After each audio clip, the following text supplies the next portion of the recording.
Okay. I'm really glad that you all arrived in time to hear this magnificent speech, and you're ready to enjoy and learn from our presenter. I think it's going to be a pretty neat thing. Okay, now I got it right there. I'm Peg Hill, for those of you that don't know. I'm currently the person who am setting up the programs and managing the communications with the Inland Empire Council for Social Studies. And that's an organization that's been around. Let's put it this way: they were giving me awards in the 80s, and so I know it was way before then. So it's been around a long time, but it's all volunteer. So it's active some of the time, but not all of the time. So I've been anxious to keep us going because I think it matters for teachers.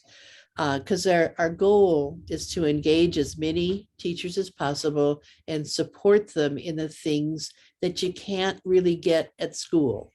You know, there's too fast, there's too much going on at school. And by hearing from people, what we're hoping is we can do in the model of a by teachers for teachers, kind of sharing and developing a professional network of people.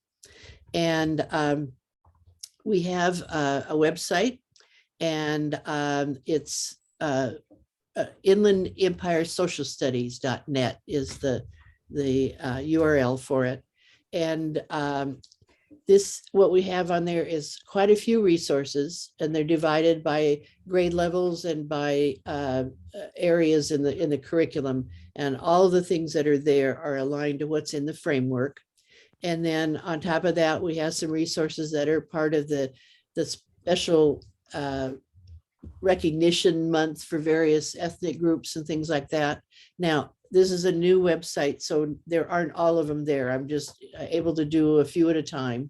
And if you're into doing web things and like to play with resources and learning what they are and want to submit one, boy, I'd be delighted if you'd want to do that. And then on top of that, we make announcements, not just with our group, but with other things that we would think social studies teachers would like to attend.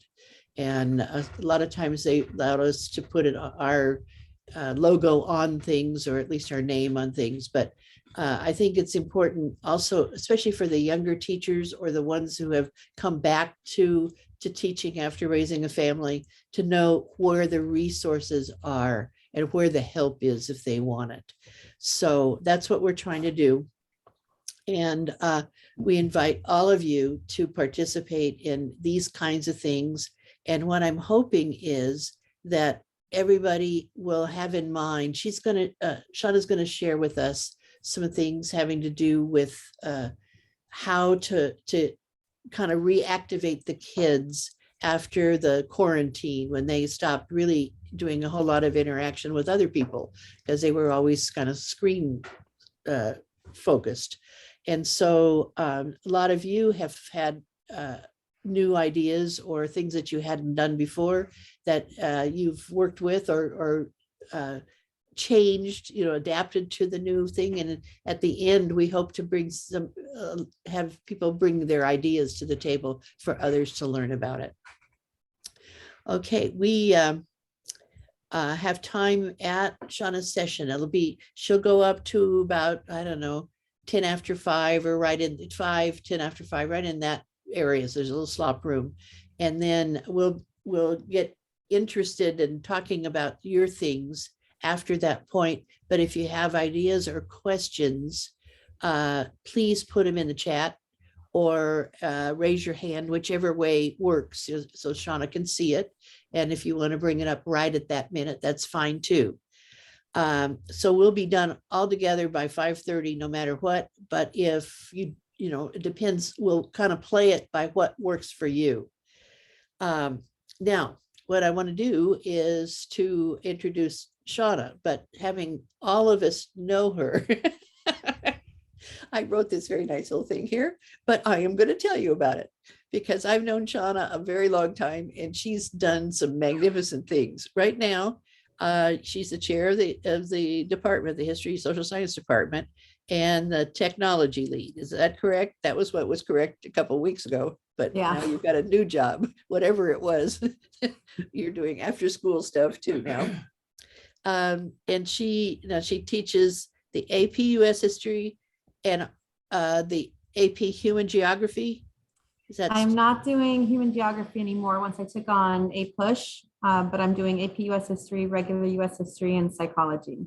Okay. So there's not a lot of data that I can go steal from. And so thank you.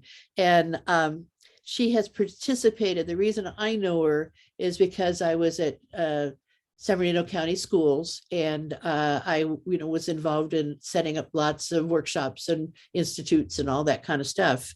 And she's been a partner and participant in a bunch of them. And she's certified as one of the teacher leaders for what's called the California 3Rs Project, which is an ongoing program in the state of California that's run by the County Superintendents Association across the whole state. She's always interested. She's always somebody you have fun with, but also learn from. So I'm sure you figured that out in working in the same place here. She's a teacher's teacher, in my opinion. And so take it away, Shawna. Teach us. Thank you, Peg. And I owe a lot of who I am as a teacher and an educator to you and to Jim as well, because my very first conference I ever attended was that religion in American history when I was a brand new baby teacher. So that really set me on the way. And I've been involved in a lot of programs because of you guys and the work that you've done. So thank you. I appreciate it. All right, so here is the link to my presentation, and I'm going to share my screen now.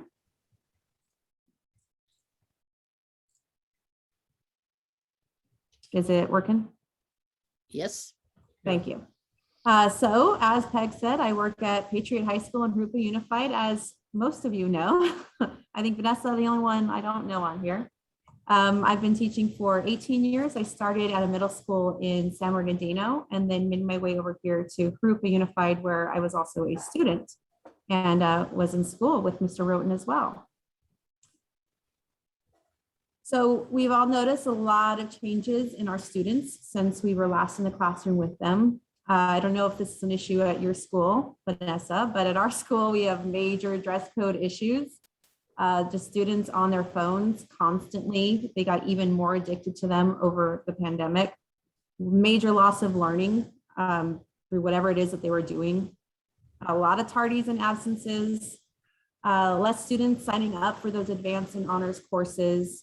Loss of social skills, like they're just little zombies on their cell phones. They don't even talk to each other. Even in the hallways, they're just, staring at their phones, running into things. And the kids don't want to talk to each other. We've got all these great collaboration and activities for them to do, and they're just silently sitting there and they don't want to engage. So we can't control all of these things, but we can control the bottom two. We can try to help structure our assignments and our activities to get them working together and to hopefully get them talking together. So how do we do that? How do we get them to work together and talk together and make it meaningful? So I have found in my experience, and a lot of what I have learned has been from teaching psychology. It's really helped me as a teacher to understand how the brain works and human nature in general. And we love puzzles. Humans love solving puzzles. You give us a problem, something to solve, even if it just doesn't matter to us in our life, we still want to do it. So there's inherently something in that. So that's what I try to do with my students, is give them something to solve. So some of the successful strategies I've used so far is Quizlet Live and Breakout EDU. So I'm not going to go into what those are, but if you click on these hyperlinks, that will take you to some information about them.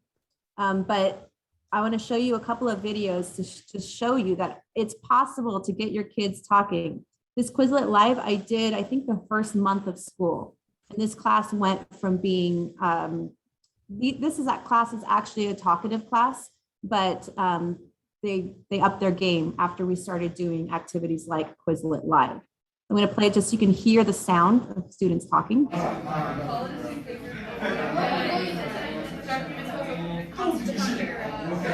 and laughing and interacting and getting up and running over to each other.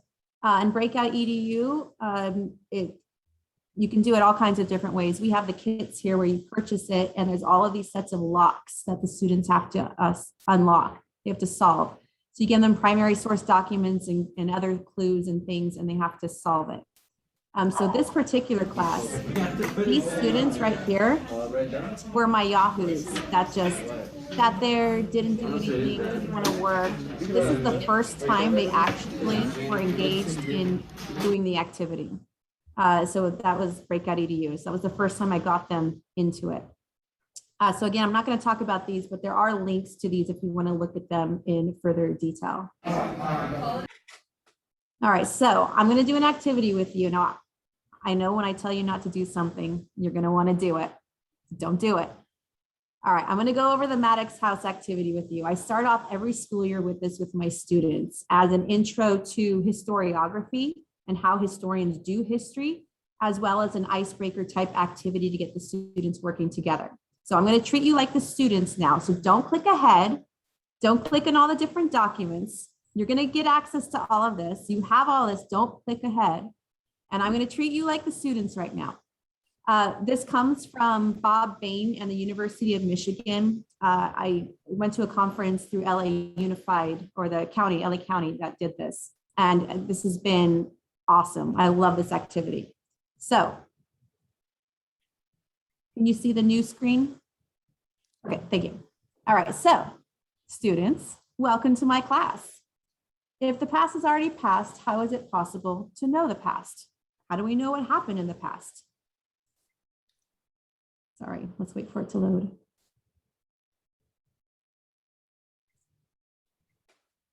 And then I run this as a Pear deck.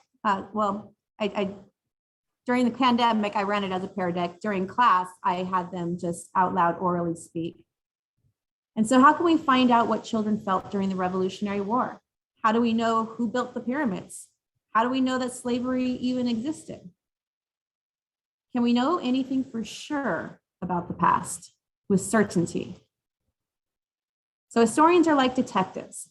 So a student told me that she overheard my neighbor, Mrs. Bautista, talking smack about me behind my back. How do I find out if this is true? How do I find out what she was saying about me? And so at this point, we would have the discussion with students, talk about reliability and bias. Am I going to trust that kid? They're just going to, they hate Bautista, so they're going to try to get her in trouble. So having all these conversations with the students.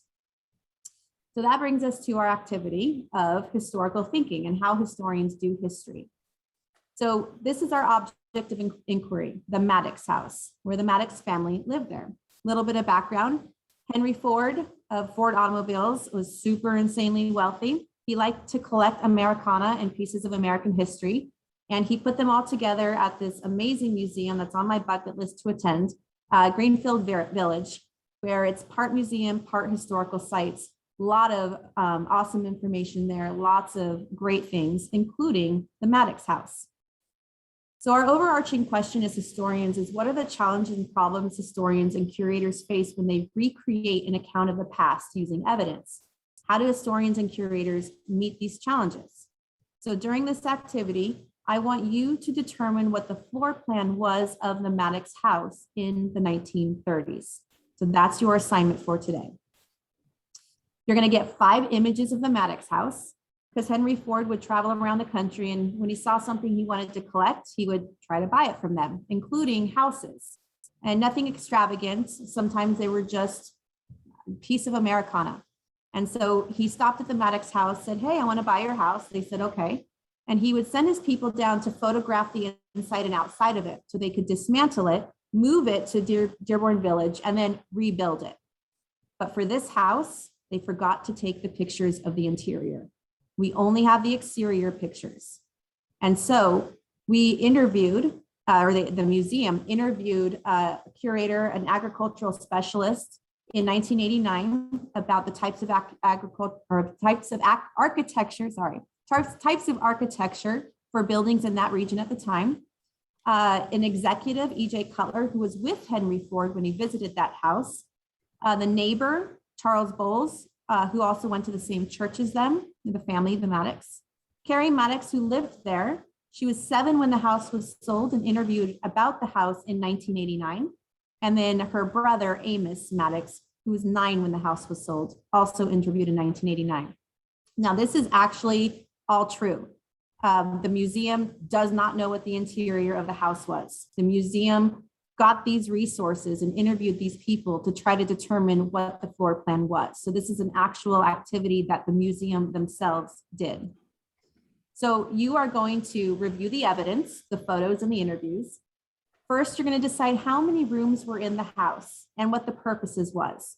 So you might want to start with the bedrooms first.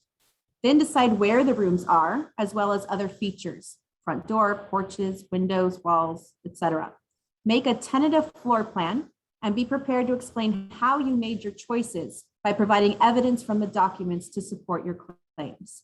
So you're going to get a blank floor plan just like this. And as a group, you are going to look through the evidence, the photos, etc., and you're going to determine what the floor plan is. So it might look something like this. Okay, any questions? All right, so at this point, I would set up a timer in my class. I would put the students into groups of 4, and I give each student or each group one packet of the documents, one of each, so that they have to divvy it up. So nobody has the same thing.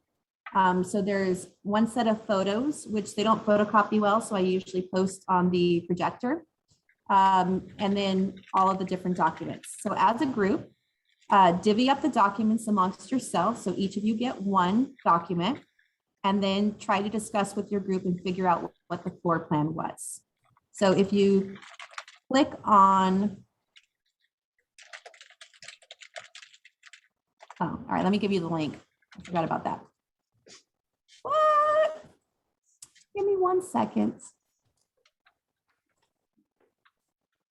Let's go back to here. All right, student documents, let's go there. All right, I'm gonna put that link in here in the chat as well for you. Here's the student documents. And here is the blank floor plan. So for students in the classroom, I just give them a piece of paper with the floor plan on it, and together I tell them use a pencil. Together they create the floor plan. When I ran this through distance learning, I used this digital floor plan. So I have the students create their floor plan, and then on the next slide, they rank the sources with number 1 being the source that they utilize the most in creating the floor plan. And then they have to explain why they utilize that source. So I want us to do that. We're going to divvy up the documents. So click on the first link I posted.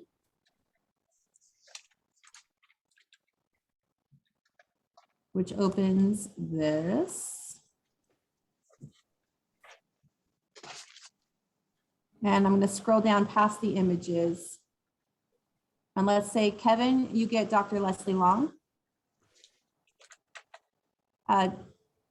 Jim, you're going to get the interview with EJ Cutler. You want to play along, Jim?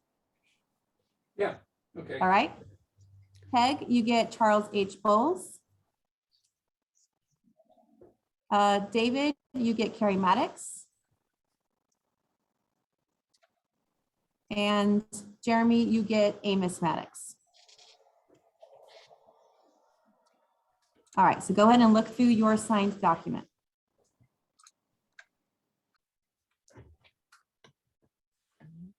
Now, how do I get to them though? Click on that first link. Let me post it in again. And then scroll down.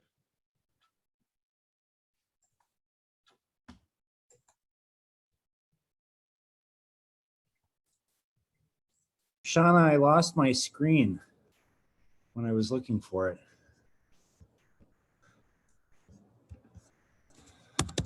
What do you need? Can you hear me? I can hear you. Yeah, I lost the Zoom when I was clicking around. I lost the Zoom screen that I had that we were on that has your presentation. Well, it's got to be there because we can hear you. So you're still connected. And I don't know. I don't know where it is. Yeah. I think click on your browser. Okay. Might be within that. Oh. Man, Mac or PC? yeah, I'm on a Mac. Oh, well, then I can't help you. Okay. I wonder if I just log out really quickly and log back in, would that be okay? Sure. Okay. Yeah, sure. Sorry. Okay. I'm sharing. Where's my share screen? Am I still sharing a screen? All right. There. Yes. Sorry. I can't make those, they're not live. You got it? I'm just, Oh, okay. this is her stuff. Uh-huh. No. Oh, good. I'm back on. Do you need the link again to the docs? Nope, I found it. Thank you. Sorry for that. That's okay. Okay, who am I again? I don't remember. Oh, whoops.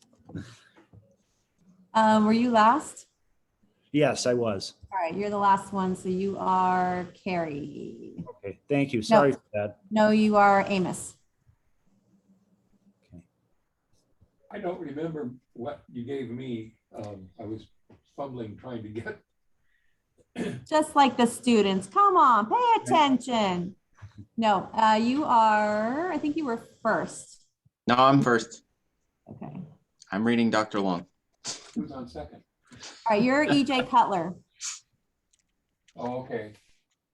Now, how I do know mine. Document.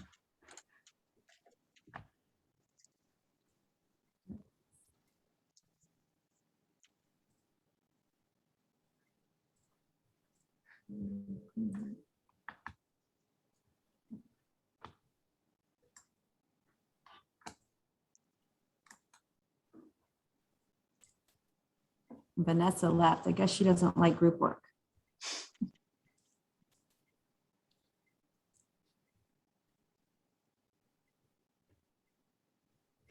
Okay, Shawna, I'm sorry, I don't understand how to get to my document. In the chat, if you click on that link, the last link I put in, that'll open up a PDF of the documents. Okay, so I click on this. Okay. Hang on, I wanna You make click it- on the link and this should show up. And if you Yeah, scroll down, I'm seeing that. keep scrolling. And you're gonna be on page 52, which is actually page, I don't know, it's not, oh, page 8. So okay, how do I click on what? Click on the link in the chat. Oh. Okay. Click on the link in the chat. Okay. Boy, now I'm sad the big screen did not survive it. It's tiny here. And I'm an old lady with bad eyes. Let's see. My goodness, there's a lot of stuff here.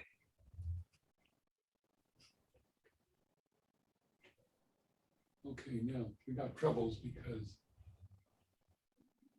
Because we're not in the thing anymore. Yes.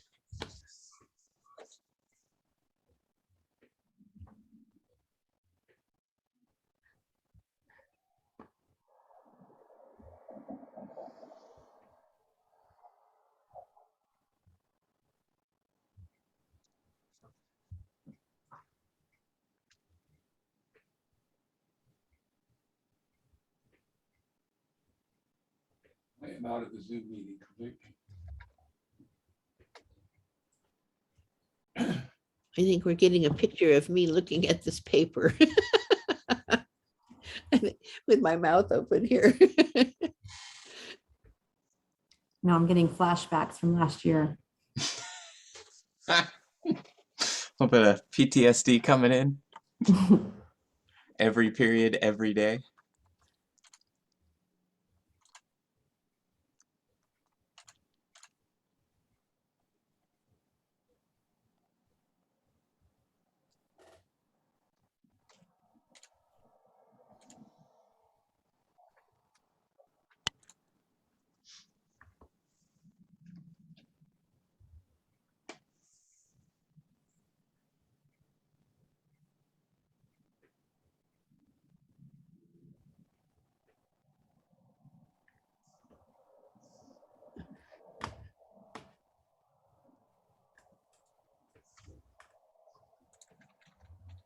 And Shauna, I don't think I'm cheating. You would have them look at the images before they did the reading, I assume?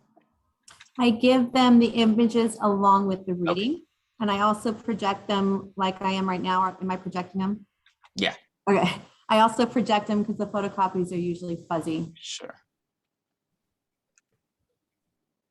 And I only ask because the reading is a little unclear if you don't know what you're visualizing, that first reading, because it kind of jumps from talking about the white houses to then it goes into the black houses, and it's hard to know which is what it's referencing without the pictures. So that's why I asked.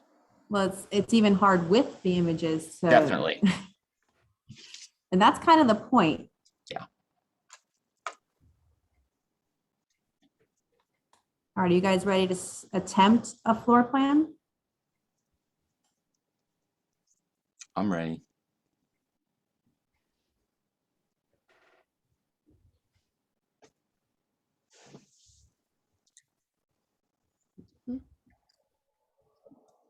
Almost ready.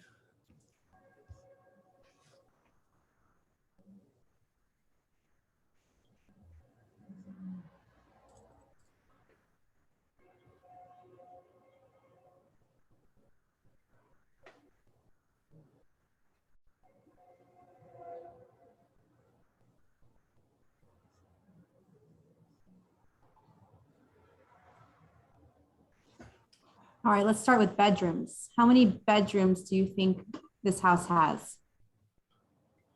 2. 2. My reading would also say 2. All right.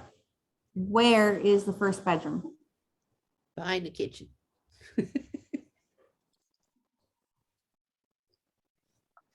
Behind the kitchen. So where's the kitchen? It's in front of the room. Okay. I think The way my thing was saying is that but they're almost square, but the longer side was the front of the house facing the street. And on the right-hand side was the living room, and on the left-hand side was the kitchen. And then the 2 bedrooms, it could be either way. I think they could be where they were both facing, the living areas, or they could have been with a hall to the where the L piece is, right next to the left-hand L piece. And that was a hall, and then there might be doors off of that. I don't know which way it would be.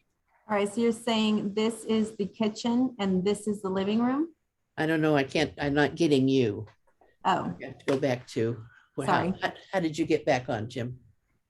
I went to Zoom on my own Zoom and clicked on it. Okay, your own Zoom.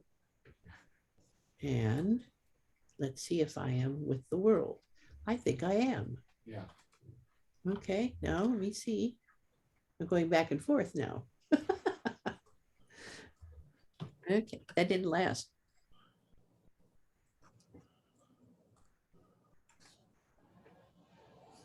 all right, Kevin, about you. What do you think? So I'm really struggling with this reading, I have to tell you, because it kind of gives me an idea of what's there, but it really doesn't say anything much about layout. The only information that I really would say is helpful is the different types of rooms. So again, like it has 2 bedrooms, a sitting area, there's a kitchen somewhere and a place. There is some information about the kitchen being separated in some fashion in case there's a fire, that there was no other really way to do anything. But that seems to be referencing the non-white houses, and it's hard to know what kind of house we're talking about here. I don't see All right. anything in the floor plan that would indicate we could have a separate thing. If it is just this the L, then I think the kitchen would have to be attached. There's no other indication that it could work otherwise. Mm-hmm. All right. Jeremy, what about you? Well, I think when you walk in the front door of the house, the 2 bedrooms are on the left-hand side. I see there's a larger window on the left, but I think that would be, you would think that would be a living room, of course, but my guy says when you come in the front door, the bedrooms are to the left. And so I don't know. You know, looking at the pictures, I'm trying to wonder I'm wondering if the kitchen was an addition, that L shape, the top of the L there in the back, if the kitchen was added on in later years or something like that. If the kitchen was way in the back. But it also said there were 2 doors that lead outside from the bedrooms, if I got that correct. So yeah, I'm struggling with this a little bit. I'm trying to picture how this would be set up. So yes. So I'm putting together what you guys have said so far. It seems like, according to Peg, that the kitchen's here, the living room's here. You mentioned, Jeremy, the front of the house coming in and the Yep. bedroom's on the left. Yes. And this Yes. is the only room we have left. So this is what we got so far. David, are you here yet? All right, what about Jim? I have not mastered getting to the document. I'm sorry, I'm technical. Okay, don't worry about it. All right, let's just move on from here, because as you can see, there's conflicting evidence in these, and that's kind of the point. And so if David and James had talked, they would tell you, like, no, wait, there's a second floor. Where's the second floor? And there's a lot of confusing things going on. A lot of hedging language of, I don't know, perhaps, maybe, I think. It's kind of going all over the place. And the kids really get into this. The students start like arguing with each other, like, no, this says that it's there. And so then they have these conversations of, yeah, but I don't believe that person. Like, were they ever in the house? And how old was she? How do you remember that when you're that age? Like, all of these things that we want the students to do when they're looking at primary source documents, they're doing while they are looking through these documents without even realizing that they're doing it. And it's a puzzle, right? They've got to solve this problem. So they get really into it. I love this activity because the kids get so into it. And then I have them, or what, Jeremy? I'm really getting into this. This is really, really, really cool. Actually. Right? Yeah. I know, this is awesome. I love this activity. And then I have them when they usually don't agree on the floor plan, but they come up with something. They're like, let's just get it over with because this is just too much. And so they finally get something down, and then I have them evaluate the sources to say, okay, which source did you rely on the most? Usually the first thing they do is the pictures, because they seem to trust the pictures more than anything else. So then I have them rank the sources. So let me now go back to this. And now, just like you, the kids are like, well, what's the answer? What's the answer? All right, so now we're going to go back to, and you can see the pictures of the house now. Mm-hmm. Okay. So then I say, okay, well, this is actually the front of the house. This is the back of the house. And this is the actual floor plan. Yep. Yeah, because you couldn't get to the kitchen, so which means that it said you had to go out the back door and go on the back porch to access the kitchen. So this is the back porch. So the house is even smaller than we originally had thought. This is the front porch, and there's only one bedroom. But then you notice there's also, it says first floor. There's a loft. And there's it's basically a ladder to go into the loft, which is the second bedroom. Oh, cool. Yeah. And then a lot of the students say, but wait a minute, where's the bathroom? And then we have these great discussions about bathrooms. The house.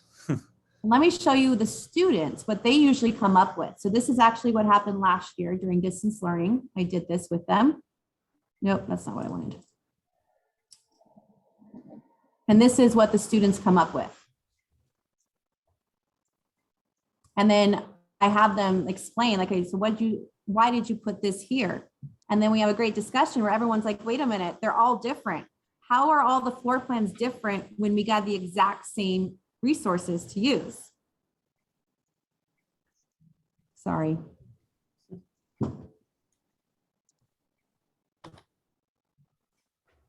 So this is one group's. And then this is their justification, their source ranking.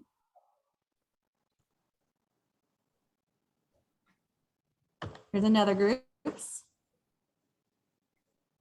Similar. Their rankings. Here's another. So they're all slightly different. And they all use different sources. So far, nobody's used the same top two.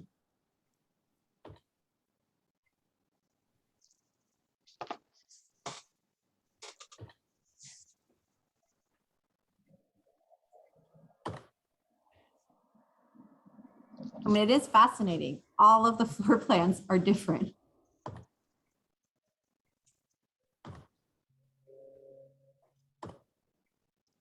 So then we get to, at the ends, I say, so I go through all this. I don't show them the real floor plan yet. I show them the student created ones, have them talk about it. And then, so what's the answer? And they're like dying for this. Like, what's the answer? And usually at this point, it's the end. I don't, usually the first day, because we have 53-minute periods, is just them creating the floor plan and ranking the sources. So they don't know the answer until the next day. Next day they come in and I show them what they created. We talk about how is this all so different? How is that even possible? We all have the same sources. And then I say, okay. And they're like, yes, what's the answer? What's the answer? Heck if I know. Yeah. We don't know. No pictures were taken of the inside. So your guess is as good as theirs. You have the exact same resources that the museum have to create it. So there's an answer. We just don't know it. And they hate that. What? They get all upset. But the museum did put something together, and this is what the museum has currently as their floor plan based on the resources. So they love that. And then these are actual photographs of the inside of the Maddox house at Dearborn Village. And then we talk about, you know, why is there newspapers all over the walls, how small it is, the bathroom, lots of great discussions about life back then. So then we discuss, well, how are all the floor plans so different when we have the exact same resources?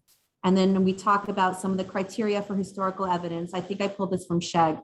And we talk about, you know, plausibility, probability, and say like, well, what about Carrie and Amos? What was going on there? Oh, did they corroborate each other's stories? Do they have confidence in their account? I mean, Carrie's all over the place. Amount of time that's passed, like they're 60 years later, they're being interviewed about this house when they were kids. So what does that tell you? Can you really rely on that source? So we have all these great conversations and discussions. And that's the first 2 days of class. So that is the Maddox house. So we're going to go back onto here. Now you can go ahead and click ahead if you want. I have all the resources here. I pulled this from lesson 2 of this huge guide. So if you open this link, there's a bunch of lessons in there. This is just one of the lessons from that. Here are also links to all of the same things that I just shared with you so that you can do this with your own students. Shawna, can you give that link again? I think the first link you put in chat might not have been the correct one. The link to this presentation? Yes. Yeah. It was a psychology thing instead, I think. Oh, Yep. is that it?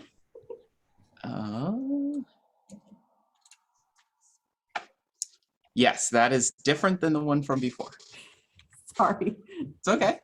You had it all on screen. Multitasking. It wasn't an issue. All right. Any questions about the Maddox house?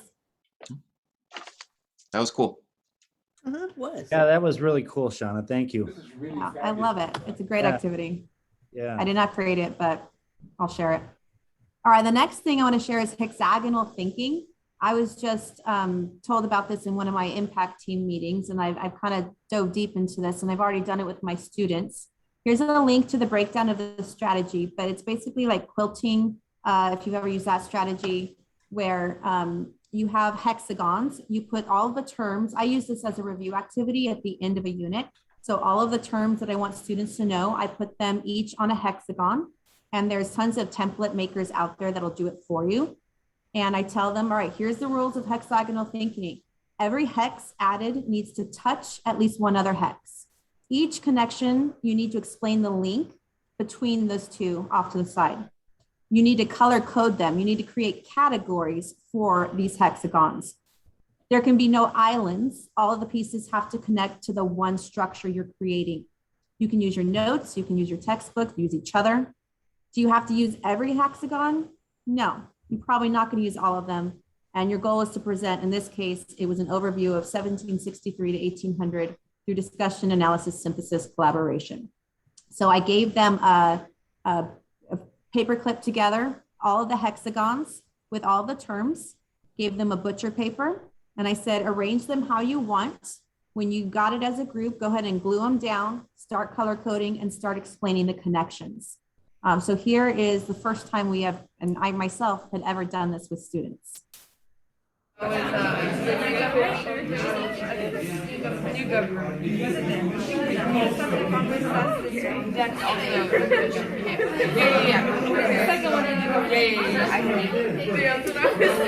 they're reviewing terms, they're going through their notes, they're going through the book, they're talking with each other, they're categorizing things.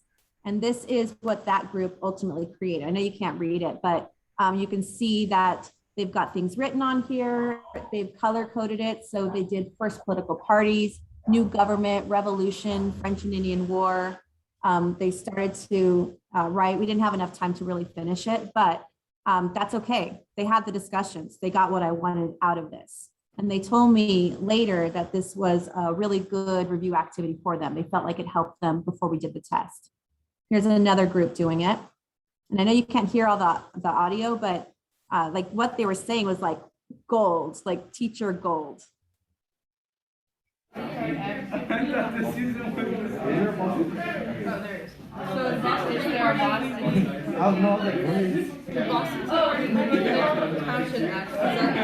that's what that group created. So each one was different. The categories they created were different. The connections that they made were different. But there was a lot of talking, a lot of discussion going on. So there's my activity. And I did a hyperlink to my hexes right here. And I just used a template online and I just typed in the terms. Oops, nope, that's not what I wanted. I think I need to fix that link. All right, I'll fix that link. But basically you just put your terms and you use one of the generators to do it for you. Questions?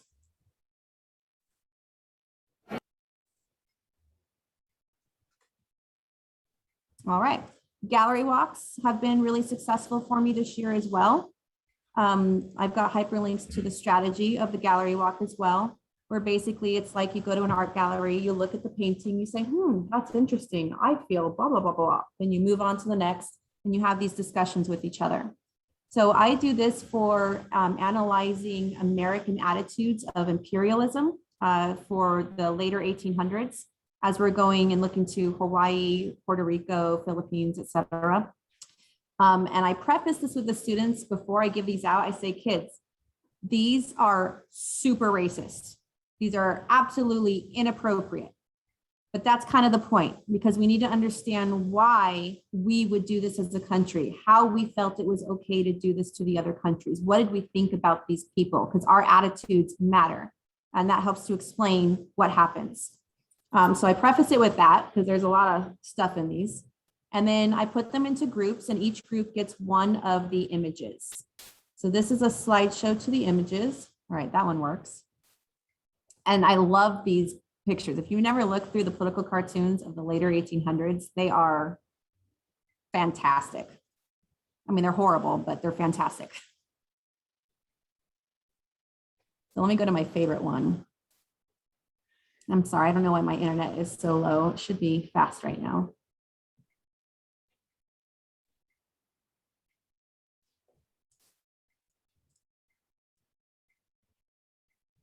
So this is one of my favorite ones. It's about a school.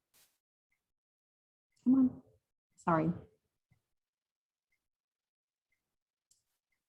And I usually break down one with students together as a whole class. And then I put them into the groups and have them do it with their image. And I give them about 7 minutes or so with each image. And then I tell them to switch. So they're going through however many we can get through in that period. But we talk about all the imagery, we talk about symbolism, we talk about why these students are a different color, everything than everybody else. Talk about what's written in the back, what are some of the other things that are hidden that you don't really notice at first. So I break it down with them first, and then I put them into their groups to fill out the graphic organizer. For the graphic organizer, they have to basically write down what are some examples of symbolism or analogy in it. And there's a lot in these. So I tell them, you don't have to do all of them. There's too many. We could spend all period on one. So just pick the ones that are most, out there for you. Do you notice some exaggeration? These are some ways that political cartoonists showed different things. What about labeling? And then ultimately, is this cartoon pro or anti-expansionism? There's a lot of discussion there too, because a lot of these kids are like, wait a minute, are they being sarcastic here? Is this like satirical? And you're like, well, I don't know. What do you think? What are some of the clues that tell you that? And then I have hyperlinks here to all of these things, but this strategy can be modified for anything. There's tons of stuff out there that we can utilize and use this strategy for. Questions? All right, next, one of my favorites, crime scene investigations. I borrowed this idea from Felicia Perez from CCSS one year, many years ago. And the idea is that students need to solve a crime in history. I've created one for the Revolutionary War, Triangle Shirtwaist Factory Fire, Great Depression. There's sky's the limit on what you can create with these. And so I start off with the presentation for them. I tell them that there has been a crime in history. And I say, this is an actual thing that has happened. You are going to get evidence in order to solve it. I tell them there's 3 rules of CSI. First rule, you must always stay with your partner. It's dangerous on the streets. You got to be with your partner at all times. You're Siamese twins. Second rule of CSI, don't tamper with the evidence. It's already bagged and tagged. We don't want your fingerprints all over it. Keep it in the bags. Third rule of CSI is leave the evidence where you found it, because we don't want it wandering all the room. So I've put the evidence all over the room. The evidence is usually primary source documents or actual objects. And I just say, all right, have at it. And so the evidence is all over the room, and they just go at will from one piece of evidence to another, and they fill out a paper for it. And so at first I go over it with them. I'm like, all right, welcome to CSI Hoopa Valley. You're trying to figure out, what happened, who were the perpetrators and the victims, where did it happen, when did it take place, how was it committed, and why, what was the motive for it? And I say, be as specific as possible. Don't just say it happened in America. Usually it's a specific place. Don't just say back in the day. Usually there's a specific time. And then I give them the graphic organizer that looks like this, where they need to write down what's the evidence item. And I tell them, don't just say pic or picture, because there's lots of pictures. Put a little bit more detail in there to let you know what it is. And then what information can you glean from it? Are there any dates, names, connections to other pieces of evidence? And I tell them at first, you might not see what's going on, but once you start to see lots of different pieces of evidence, you can start to make those connections. I also tell them that I do not grade this on if they get it right or not. I grade them on, are they actually thinking and making plausible connections? On the back of it, when they're done going through the evidence, or enough evidence that they think they know the who, what, when, where, why, how, then they need to write 6 short sentences that explain what the evidence can prove. For instance, a building burned down or whatever. And then they need to cite the evidence that told them that. So which piece of evidence did you glean that from? Then they need to write down, all right, the who, what, when, where, why, how of the crime. And you can do it digitally. I do it with actually in the class. And a lot of my stuff, it's hard to share because it's realia. So this one is for the Japanese American internment. And I've got all kinds of things in there, including this super old suitcase I found at Goodwill. Goodwill's been great for getting evidence for this.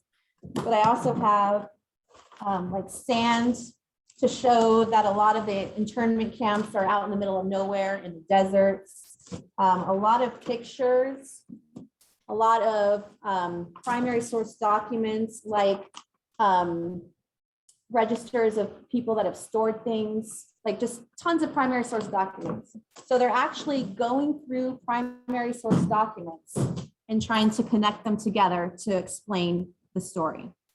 So it's hard to share. I did give you one, Industrial Revolution. These are the actual documents and images I use, but some of my evidence includes like chains and a lock. I also have an old porcelain doll that I burned, and I tell them, okay, it's either a body, or I tell them it is a body, pretend like it's a body of a girl. So I try to include as much realia as possible. And the kids love this, and they like to be the one that's right and the first one to get it right. Questions? All right, next, group evaluations. So group work, I always hated it as a student myself because I would do it, I would get the points, but so would everybody else, and I would hate everybody else for that. So I have tried to create more equitable group work for my students.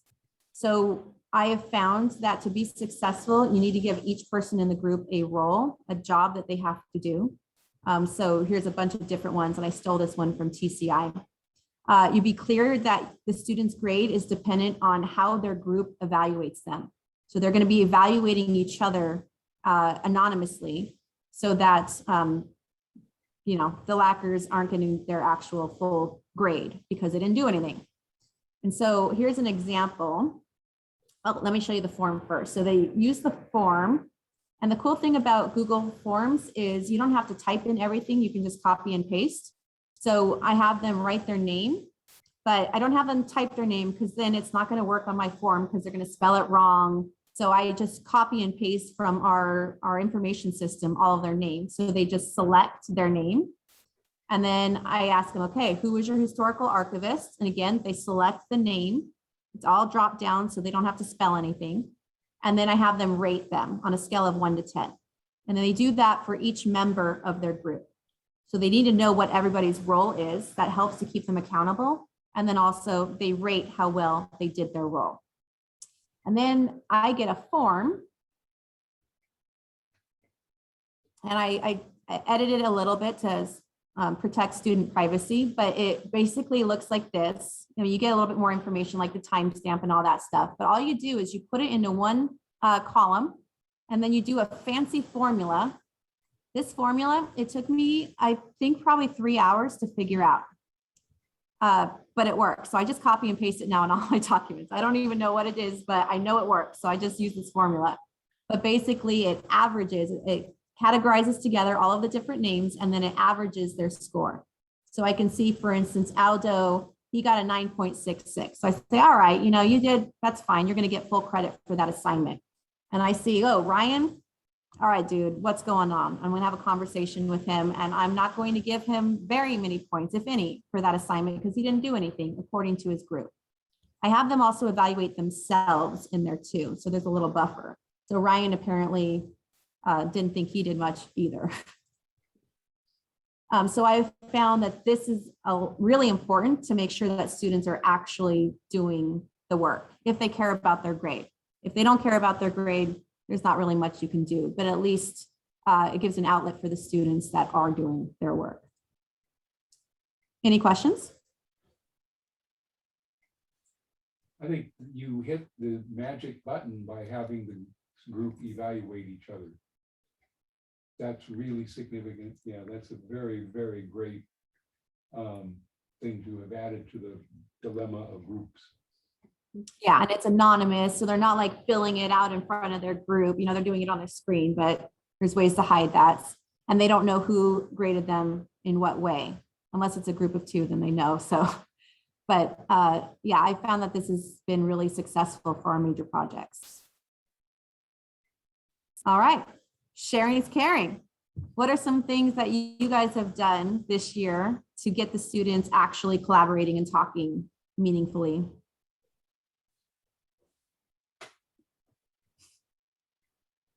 Hello, is my microphone working? Yep. Yeah. Okay, good. Because I left my my Better headphones at school, and I have a Stater Brothers coat too. I've never used them, so I'm glad it works. I think that there's a person called Chalk Dust Diva, and she has a curriculum set for social studies, usually available on Teachers Pay Teacher, etc. But I have a set of, I call them welcome work questions, and it's a carryover from distance learning last year. And so I have these questions just to spark conversation while I'm taking attendance at the start of the class. Through Google Classroom, I create a question, and then they respond. It's worth 2 points, but really it's worth no points. But 2 for great. 1, you know, the kids have put IDK, which is my pet peeve, or then they don't do it, they're absent or didn't participate, didn't have charged Chromebook, and so forth. But the list of various attendance questions, not always binary, like fall or winter or something. Today, a really great conversation about what is a irrational childhood fear. And it's a great way to elicit the conversation, and it could go on for 5-10 minutes sometimes. But as far as like just breaking the ice, even if it's not pertinent to world history, which I'm teaching this year, that's how I start most days. And if like today I got called to do period coverage and I'm like, oh shoot, I forgot to set the question. It's nice when they note it and they're like, hey, we didn't go over the welcome work question. So that's been something very effective for me. Thank you. I've had some good luck with simulations this year. I've had to be a little more intentional about assigning roles that require discussion in simulations. Usually a simulation's so exciting, the kids are all over it and excited anyway. But just last week we did one, I put together a simulation of the Situation Room, and they had to deal with a fictionalized, very real crisis. It was taken all real information. I just changed the names, Dragnet style, to protect the innocent. And I was so blown away by how well they did. And they really got into it and were really debating the issues of what do we do about this world crisis. And it was really cool to see them finally talking. Because like you said, my students, because I have the seniors, the non-AP seniors, they really don't want to talk. They just don't want to talk to each other or me or anything. So few times simulations have been able to pull that energy out. And I just think there's something special about being someone else. When you're not yourself, it's easier to have those conversations. It's easier to play a character than have all that responsibility and that potential embarrassment on yourself. So it went well. It was a good one. Very true. Thank you. Mhm.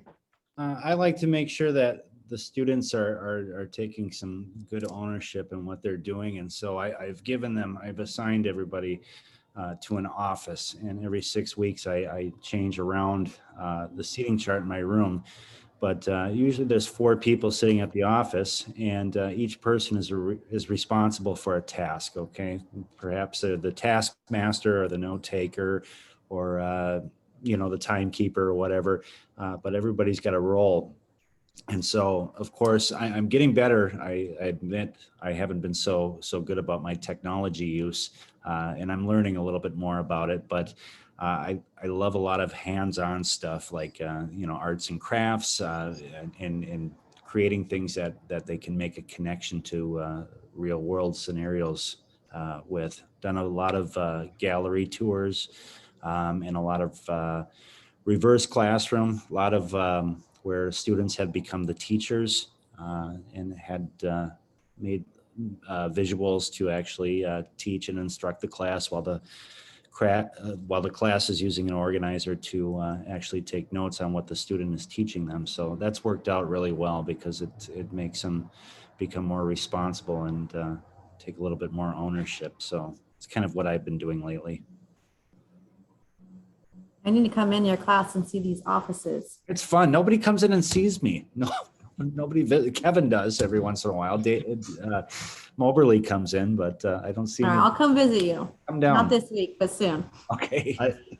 I've been working with Shawna so long, and this isn't the topic of this presentation, but years ago, I got to come in and watch her run reciprocal teaching groups for content learning, and again, those roles, and they're not taking on a role and getting to get absorbed into the role, but to be the clarifier, the questioner, the summarizer, things like that. It worked out really well. I still remember that all these years later. I just did reciprocal teaching today. All right. Thank you. All right, Peg, I think that's about it, because I am done. Thank you for attending. It sucks that it's all my own coworkers. Sorry, guys. Well, the other 15 people who signed up but aren't here, are just going to eat their heart out. I mean, it really is. I think it was a very good session, really nice. And I enjoyed meeting your cohorts from Patriot. Well, I have an announcement. I got an email, trouble email as the thing was starting, you were getting started, that in the Menifee area, Spectrum had a complete meltdown. So some of the people, at least, who wanted to come couldn't. And I emailed back that we're recording this wonderful presentation. I can send it to her. And she was happy about that. But anyway, so we would have had a few more at least. I don't know how far that meltdown went. Okay, thanks for letting us know though, because those things over which you have no control seem to be the gremlins of all of life. You know, it is what it is. So, but I enjoyed myself very much, but I'm still struggling with how to get between the presentation and saving the links and everything like that. So if I email you later in the week and said, could you send those emails, the links again? Would you do it? Yes, and Just then know if- that Peg will need them. Well, I emailed you the link to the presentation, and then if you want any of the resources, if the links are wrong, like apparently a couple were, and you want that, let me know and I can fix that or just send it to you. All righty. Thank you. And I really enjoyed getting to meet the new people there that I didn't know. So please feel welcome to come to any of the sessions and sharing ideas. You each had really good ideas to share. So, you know, maybe I'll call you and ask you to do a presentation. You never can tell, will you, Kevin? And never know. And you can never say no to Peg or Jim. But I enjoyed it very much and I enjoyed meeting you and I look forward to seeing you again. All right, thank you, everybody. Thank you, Shawna. very Yeah, much. See you, thank you. everybody. Thank you very much. See ya. See you soon. Yep.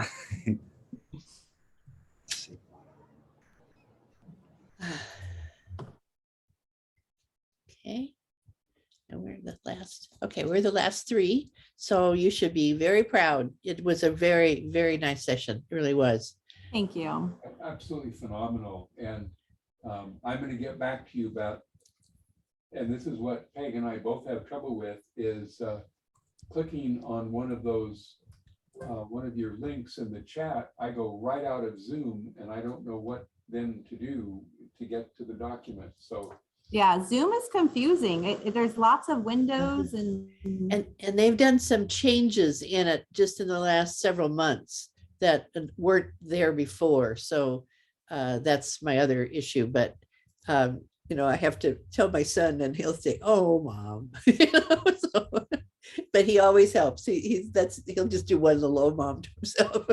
And then he That's comes in sweet. and he helps me. So that was phenomenal. It That was really, and it was fun. And I knew it would be fun if you were doing it. And everybody seemed to have a good time with it. So I think that's cool. Well, thank And, you very much for the opportunity. And I hope you get to go to the Greenfield Village. I think there's been something that happened to it, and I don't know what it was, but something occurred. And so we need to look it up, make sure it's still operative, because it was almost as big as Disneyland. I mean, not Disney World, but Disneyland. huge. Yeah. Huge and a really magnificent place to visit. But Well, maybe you can write a grant and run something so that I can go. yeah.